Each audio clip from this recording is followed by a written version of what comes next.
Imagine for a moment that the year is 1492 and you're a Jew living in Spain.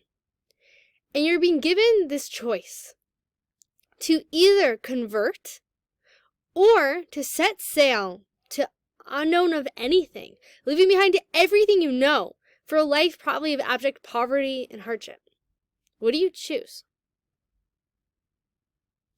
Now, if you even hesitated, if you even considered for a moment, maybe I would go aboard that ship. Maybe I would leave everything I know behind for the unknown.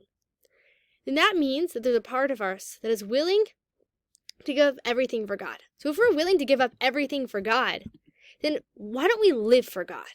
Meaning so much throughout Jewish history, we were asked to die for God. And that's not what we're being asked to do in our day and age. We're asked to live for God, to live in the Torah and mitzvahs, to make them our life.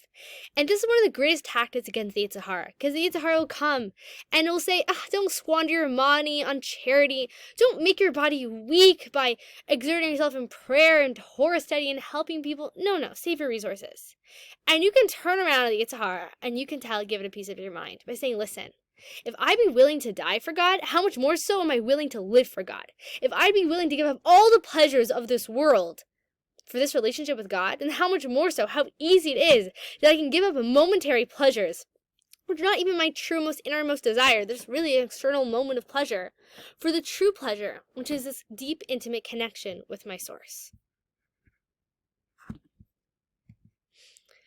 A person so this is the language of the Alter Rebbe, lovingly and willingly. A person will lovingly and willingly avoid any transgressions as to not be separated from God's non-dual oneness.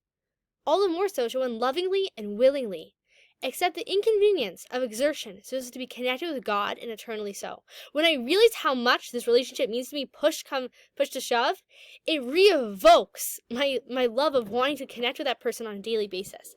Meaning when God forbid something threatens a relationship, it rehashes for us how much this relationship means for us and how much I want to give to it on a daily basis. The Alter Rebbe will now also remind us of the awesomeness of mitzvahs, right? Let's really appreciate what a mitzvah is.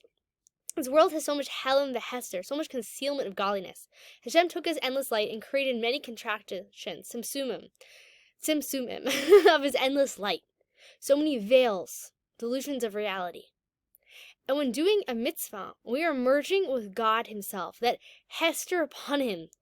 That concealment is removed and we are one with God in that moment. We are one with God's will. And our very core of our soul is dressed up in God's will, meaning the innermost garment of thought in mitzvahs that involve thought.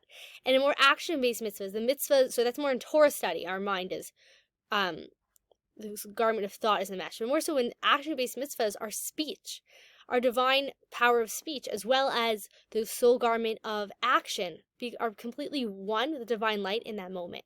And it's remembering that this isn't just, like a superficial connection with God. This is becoming one with him, more than we become one with him in any of the higher or spiritual realms. This is the ultimate experience of not just connection, but unity with God.